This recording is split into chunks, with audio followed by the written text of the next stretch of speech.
ওরা অসহায় দেখে ওদের ভাগ বসাইতেছো। এগুলো দিছে হলো যে আমার ব্রয়লার মুরগি পালন করার জন্য, ওরা হলো ভাগ বসাইতেছে। দেখেন এই অবস্থা।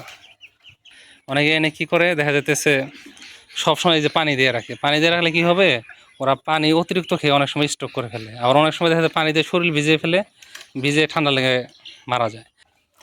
আসসালামু আলাইকুম, কেমন আছেন আপনারা সবাই? তো আমার চীনা হাঁসের আপডেটটা আপনাদের একটু দেই। এই কী অবস্থা? তো মাশাল্লাহ, ওদের বয়স 20 দিনের উপর হয়ে গেছে। এখন দেখেন সাইজগুলা মাশাল্লাহ বেশ ভালো সাইজে আছে আল্লাহর রহমতে। এগুলো কিন্তু বাড়িতে রাখার জন্যই রাখছি, আপনারা জানেন। অনেকেই চাইছেন, দিতে পারে নাই। হ্যাঁ, এখানে আছে 10 পিস চীনা হাঁসের বাচ্চা। তো আলহামদুলিল্লাহ সব সুস্থ আছে। ওদের বয়স আর 8-10 দিন হলে ভ্যাকসিন আমি করে দেব।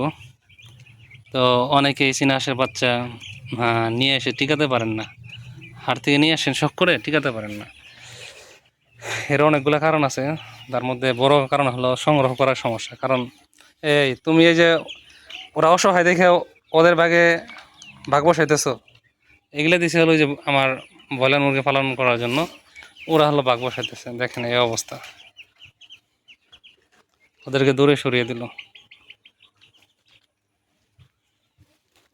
টিকাতে না পারার কারণ হলো সেটা হলো আপনার ভুলভাবে আর কি, ভুল জায়গা থেকে সংগ্রহ করা। কারণ বেশিরভাগ ক্ষেত্রে যারা এই নিয়ে আসে হাটে বিক্রি করে, মানে ব্যাপারীরা, এরা সঠিকভাবে আনে না। বিভিন্ন বাতাস টাতাস খাওয়িয়ে আনে, এমনভাবে আনে কাতাকাতি করে ঠান্ডা লেগে যায়। তো এটা একটা সমস্যা। আর সমস্যা হলো ওগুলো ভালো থাকলে, যদি ধরেন আপনার ভাগ্য ভালো, ব্যাপারীদের চীনা হাঁস অনেক সময় ভালো থাকে। যে সমস্যা হয় সেটা হলো আপনি পালন করতে জানেন না। অনেকে এনে কী করে দেখা যাইতেছে সবসময় যে পানি দিয়ে রাখে, পানি দিয়ে রাখলে কী হবে, ওরা পানি অতিরিক্ত খেয়ে অনেক সময় স্টক করে ফেলে। আবার অনেক সময় দেখা যায় পানি দিয়ে শরীর ভিজিয়ে ফেলে, ভিজে ঠান্ডা লেগে মারা যায়। আর এগুলোর ক্ষেত্রে যেটা হলো, অন্তত আপনাদের 25 থেকে 30 দিন ওদেরকে পানির মধ্যে দেওয়াই যাবে না, পানি লাগানো যাবে না শরীরে। অনেকেই 10-15 দিন পর শখ করে পানিতে ছেড়ে দেয়, দেখতে ভালো লাগে। এটা কিন্তু একটা কারণ যে আপনাদের চীনা হাঁসের বাচ্চাটা মারা যায়। হ্যাঁ, আরেকটা কারণ হলো আপনাদের অবশ্যই ওদেরকে 10 দিন গরমের দিনে সুন্দরভাবে ব্রুডিং করতে হবে। অন্তত 7-8 দিন লাইট দিয়ে ব্রুডিং করবেন, রাতের বেলা দিতে হবে। অন্তত দিনের বেলা তো গরমই থাকে, রাতের যখন ঠান্ডা করে লাইট দিতে হবে। তারপরে কিন্তু আপনার দেখা যাচ্ছে একটু গরম জায়গায় তাও কয়েকদিন রাখতে হবে সুন্দরভাবে। রাখলে মোটামুটি 10-15 দিন ভালোভাবে এভাবে গরম জায়গায় রাখা পারলে দেখা যেতেছে ওরা আর পানিতে না ভেজালে দেখা যেতেছে, আশা করি যে ওদের এত সমস্যা হয় না।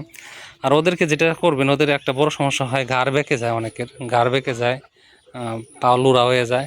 এর একটা কারণ হলো গিয়া, সেটা হলো ভিটামিন B1 B2 ঘাটতি। এই জন্য আপনারা থায়াবিন দিতে পারেন, লিটারে 1 গ্রাম করে 3 থেকে 5 দিন এটা একটা কোর্স করাতে পারেন। এর মাধ্যমে কিন্তু ওদের এই যে ঘাড় বেঁকার যে একটা প্রবলেম, এটা কিন্তু আশা করি আর হবে না। হুম